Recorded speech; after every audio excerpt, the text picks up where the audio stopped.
Can we talk? Go on, I'm listening. I think I'm ready to wrap this case up. Okay, who's your prime suspect? It was Guy Dumas, a former servant at Dupré Manor. He used toxic plants to drug Madame Dupré so she appeared dead, which he learned about from her daughter's schoolbooks. What was his motive? That's the thing. I've learned that Madame Dupré is extremely cruel to her servants. She regularly beats them, and even has a secret room no bigger than a coffin where she places them as punishment. I discovered this secret room and found a dead servant inside. He had died from asphyxiation. My God. A few months ago, Madame Dupré beat Guy's lover Celine to death. He wanted revenge and intended to make Madame Dupré suffer the trauma of being interred alive. I see. Constance, I don't think Dumas should be arrested for his crime. He doesn't deserve it. Madame Dupré, however... Yes, I see what you're saying, and I agree, but what about Mr. Martin? I got a signed confession from Mr. Dumas. You can see the handwriting matches this note I found in the cemetery. That should be enough to release Mr. Martin, as well as giving Guy a head start in his escape from the city. It's gonna be tricky getting the department to look into this, but with the proof you've gathered, it should work. Excellent investigating, Fordham. I knew you still had it in you. And of course I'll dip into the department's Good Samaritan fund to get you proper compensation for your work. For now, go home to your wife. I'm sure I'll have something else for you to look into fairly soon. Good evening. I'm looking for Madame Laura Dupré. This is Madame Dupré. I am her personal physician, Dr. Fellows. May we help you, officer? I'm afraid I must place Madame Dupré under arrest. What? On what charge? Several, actually. Manslaughter, domestic violence, murder in the second degree. Shall I go on, or can we continue this at the police station? You won't have to worry about Madame Dupré anymore. She'll be in jail for a very long time. And Mr. Martin has been released with a full pardon as well. Thank you, Mr. Fordham. I appreciate your help and your trust. Think nothing of it, but you'll need to leave town as soon as you can. Have you made plans? I was thinking of heading south. New Britannia is too cold and dark. I want to find someplace more like my home. Well, I wish you the best of luck, Mr. Dumas.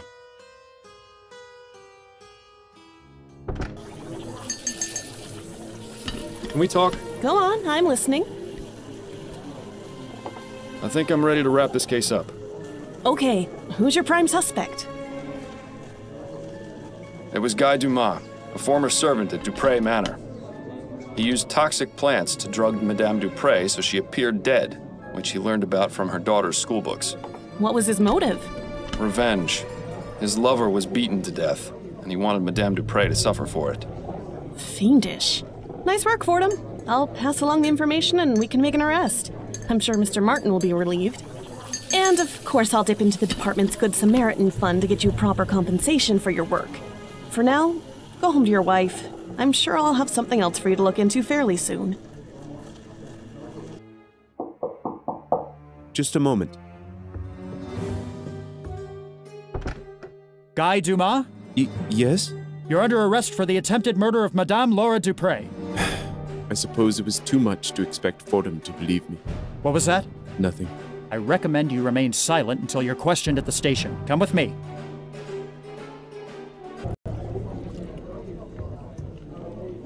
Can we talk? Go on, I'm listening. I think I'm ready to wrap this case up. Okay, who's your prime suspect? It was Juliette Montgomery, Madame Dupré's estranged daughter. Her daughter? But why? Madame Dupré disapproved of Juliette's relationship with Mr. Martin and also tried to have her withdrawn from university. Juliette grew to hate her and wanted to be free of her overbearing and controlling influence. So, how did she do it? Aside from studying botany, Juliette is also interested in ethericity. She rents a room in the Chum where she conducts her experiments. Among her notes, she talks about the ability to use the power to put living things into a death-like trance. Fiendish. Nice work, Fordham. I'll pass along the information and we can make an arrest. It'll be bittersweet news for Mr. Martin, I think. And of course I'll dip into the department's Good Samaritan fund to get you proper compensation for your work. For now, go home to your wife. I'm sure I'll have something else for you to look into fairly soon. Juliette Montgomery? Yes, may I help you with something? You're under arrest for the attempted murder of Madame Laura Dupre. What? But how can that be? Come with me, Miss Montgomery. We'll need to question you at the station.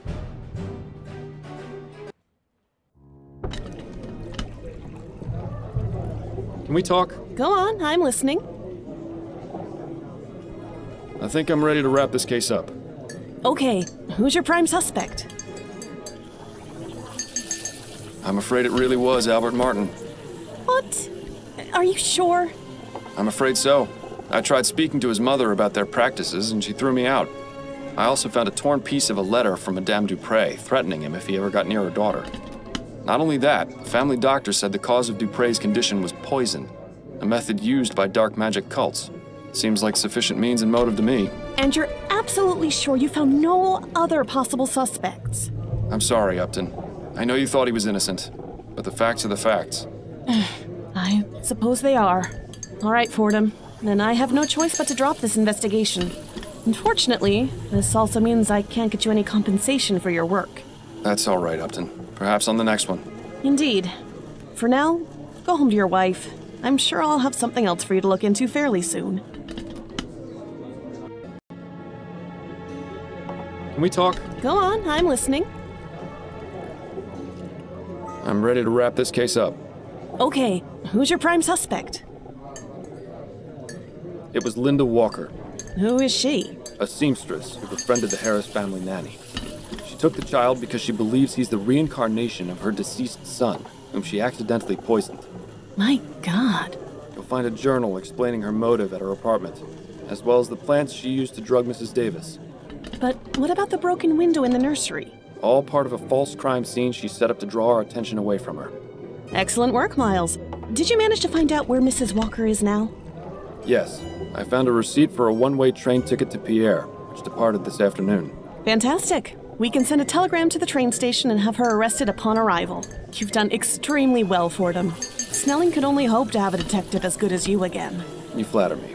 Then I'd better stop before your head gets any bigger. All right, Miles. I'll go through the proper channels and report your information as an anonymous tip. And of course, I'll dip into the department's Good Samaritan Fund to get you proper compensation for your work. For now, go home to your wife. I'm sure I'll have something else for you to look into fairly soon. Welcome to Lorraine. An awfully cute baby you got there. Oh, thank you, sir. This is my son, Alexander. Alexander. That's a good name. Strong name. Yes, thank you. I don't mean to be rude, but I'm in a bit of a hurry and I need to get to my hotel. Of course. I won't keep you any longer, Mrs. Walker. Thank you. Wait. How did you know my name? I didn't. It was a lucky guess. But now, seeing as I know your name, allow me to tell you mine. I'm Sheriff Zeke Dollarhide. Linda Walker, you are under arrest for the kidnapping of Charles Harris. Surrender the child and come with me. No, you've got it all wrong. This is my son. This is my Alexander. Ma'am, please don't make this difficult. Come along to the station and we'll get this all sorted out.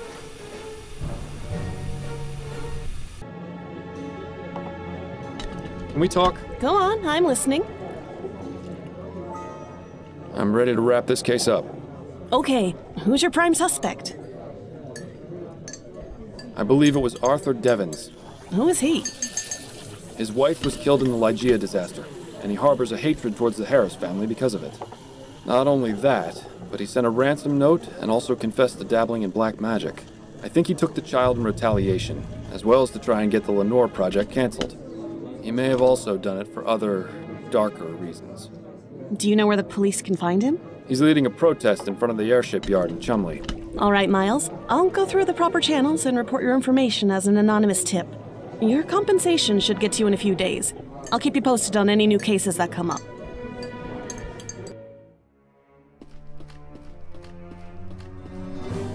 Excuse me? What do you want, officer? We're protesting peacefully. You've got nothing on us. I don't care about your protest, sir. I'm just looking for Arthur Devens. Oh, well, that's me. What's your business? Sir, I'm placing you under arrest for the kidnapping of Charles Harris. What? But I had nothing to do with that. Please come with me. And don't make this any more difficult than it already is. What? No! Boys, help me! What are you, deef? I said help me! Fine, just stand there and do nothing. I knew yous were all bark and no bite. Come on, Mr. Devons. I'm sure your friends will get along just fine without you.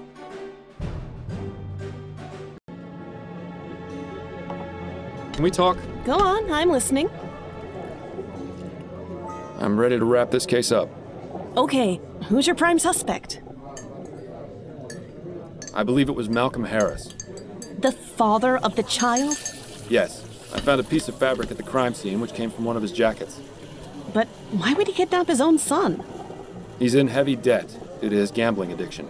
I think he staged the kidnapping as a distraction to get out of paying back his loan on time. And what did he do with the child? I'm sure he'll tell the police when they show up to arrest him. We can only hope.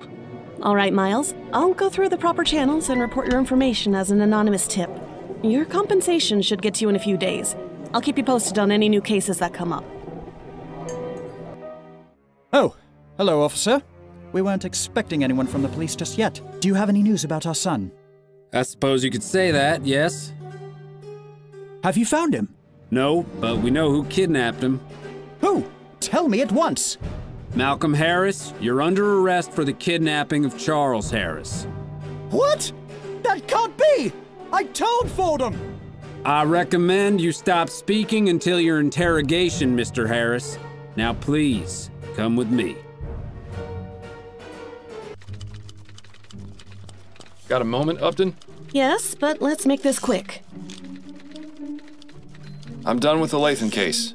Oh? What have you got?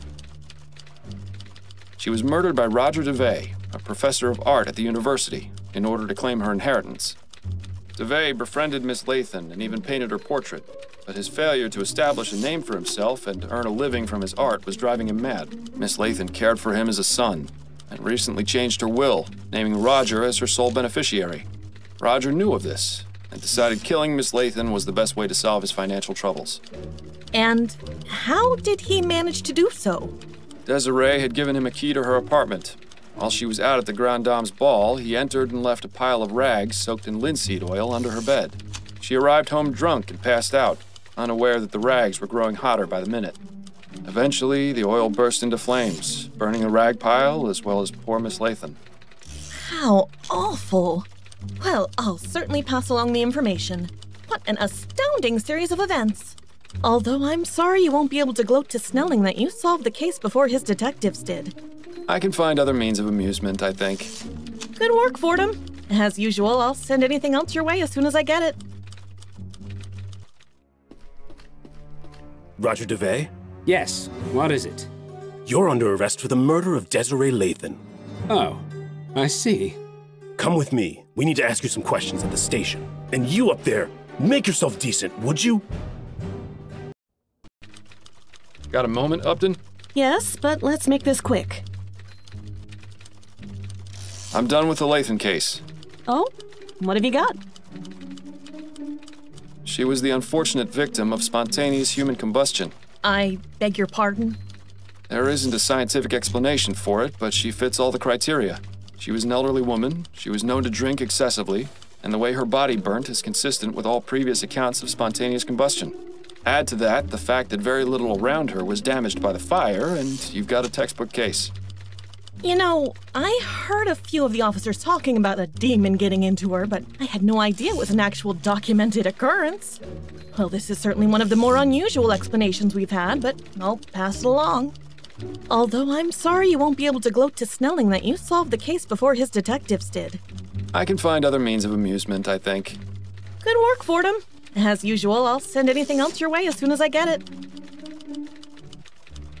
Got a moment, Upton? Yes, but let's make this quick. I'm done with the Lathan case. Oh? What have you got? She was murdered by Margaret Andrews out of jealousy. Her husband, Peter, was obsessed with Desiree and constantly sent her love letters, even after marrying Margaret. When Mrs. Andrews found out, she flew into a jealous rage and killed Miss Lathan by burning her to death. And how did she manage to do so? I'm unclear on the exact specifics of how, but her criminal history of arson indicates that she is the most likely culprit. Dastardly. I'll pass along the information. Perhaps the other detectives can find a definitive link to Mrs. Andrews' method. Good work, Fordham. As usual, I'll send anything else your way as soon as I get it.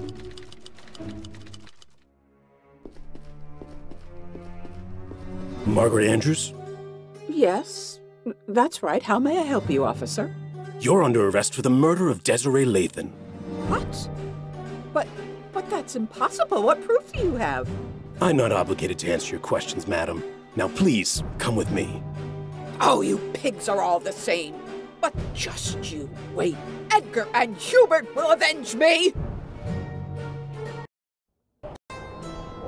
You got time for a few more questions, Mrs. Morgan? Yes, of course. I've completed my investigation of your brother's murder, Mrs. Morgan. You have? Oh, that's such a relief to hear. Who killed him? It was Tom Puffin, choir master at St. Denis Cathedral. What? But why would a member of the church do something like that? Puffin is in love with his nephew Ned's fiancée, Priscilla. He's even gone so far as to intercept their letters and write to each of them under false pretenses. Mr. Puffin is also an avid opium user and is prone to fits of rage as well as hallucinations. The evening of the murder, Puffin was at the Silent Raven, and in his opium-induced fog, mistook your brother for Ned. He had his pistol on him, and his rage and jealousy got the better of him. Poor Ronan was simply in the wrong place at the wrong time. And what about the clothes he was wearing? Or why he was in Chumley in the first place? I'm afraid your brother fell victim to a cooping gang. They dragged him to Chumley and forced him to vote multiple times. He was wearing someone else's clothes as part of a disguise. My poor brother. So what happens now? Now, I'll inform Miss Upton of my findings, and she'll send an officer along to arrest Puffin. From there, justice will be served accordingly. I see. Thank you for your help, Mr. Fordham.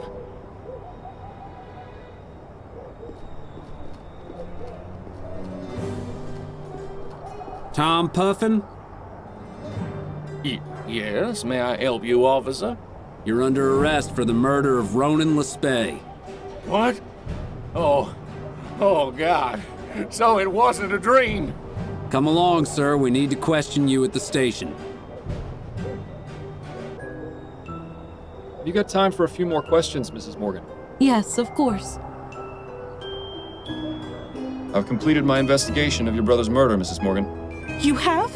Oh, that's such a relief to hear. Who killed him? It was James Bogroff, commonly known as Jimbo. He's a sailor aboard the SS Priscilla, and up until recently, he was Ronan's lover.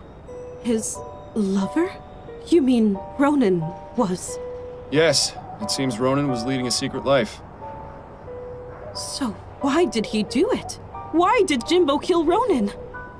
I believe it was a crime of passion, Mrs. Morgan. Ronan believed Jimbo had been seeing someone else. It was quite possible that they had a heated argument which went very wrong, and Ronan wound up dead. And what about the clothes he was wearing? Or why he was in Chumley in the first place? I'm afraid your brother fell victim to a cooping gang. They dragged him to Chumley and forced him to vote multiple times. He was wearing someone else's clothes as part of a disguise.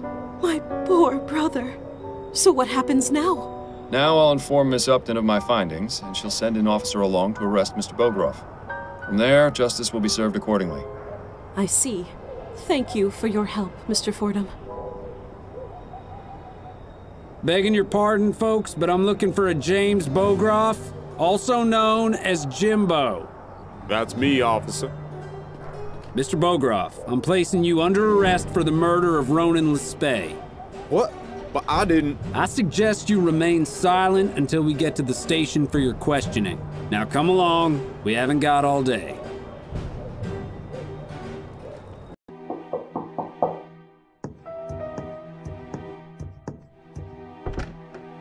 Samuel Collins? Yes? I'm Terrence Shackley from the Labor Department. I wanted to ask you some questions about your employer at the docks. Oh, of course. Please come in. I'm sorry, what did you say your name was? Terrence Shackley?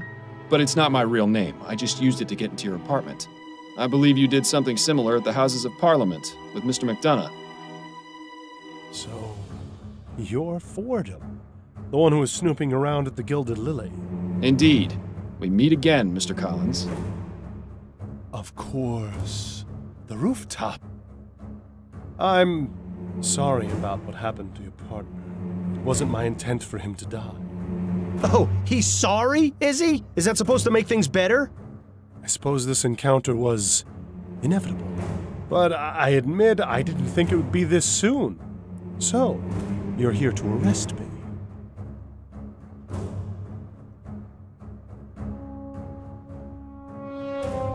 That's right. Samuel Collins, I'm placing you under arrest for the murders of Percival McDonough, Burley Cause, Ennis Bowditch, Hannibal Kirkland, and Reggie Willingham. Oh, please.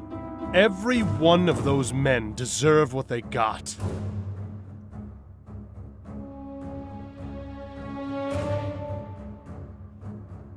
Why do you say that? None of those men killed anyone. No. What they did was far worse. Inexcusable. Unforgivable. I had to make sure justice was done.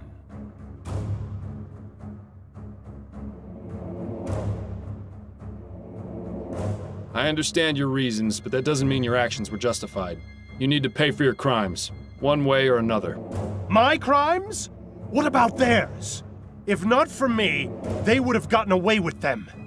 There are other ways of upholding justice, Collins. Ways that don't involve mass murder. The system is broken. Criminals get away all the time, you know that. Only too well. But you comprehend my situation. You understand my reasons for doing what I do. Understanding is not the same as approval. But it is the first step. Is this bastard really suggesting what I think he is? All I ask is that you allow me to continue my work in peace. You looked the other way once before. You can do it again. You're right. I did look the other way, and it wound up costing my partner his life. You're out of your mind if you think I'm going to just let you keep killing. Damn right, Miles. This has to end. Then you leave me no choice.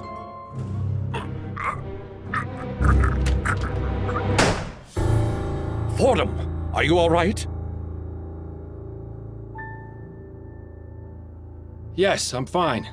So, this is our justice killer? That's right. I suppose congratulations are in order. You did well in finding him. Thank you, Chief Snelling. I'm glad we were finally able to work together. Yes. Well, I'm glad you weren't so brash as to confront him without notifying me first. Perhaps there is hope for you yet. Now then, I'll go get the other officers so we can lock down the scene and remove the body. Wait here. Quite a night, eh, Bill? Bill? Are you there? Bill?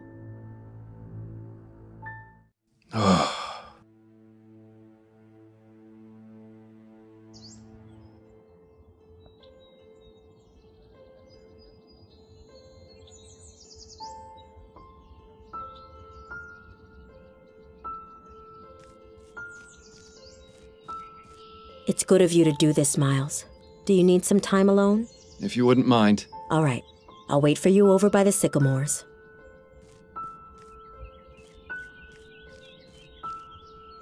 So, it's finally over.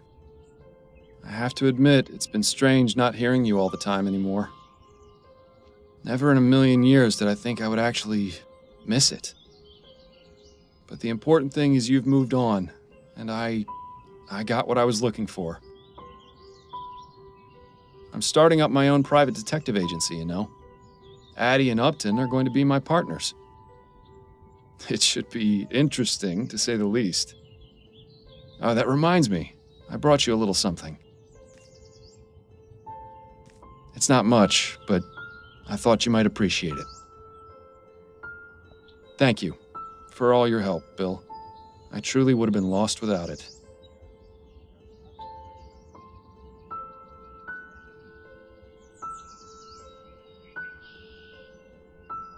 Rest in peace, Bill. I love you.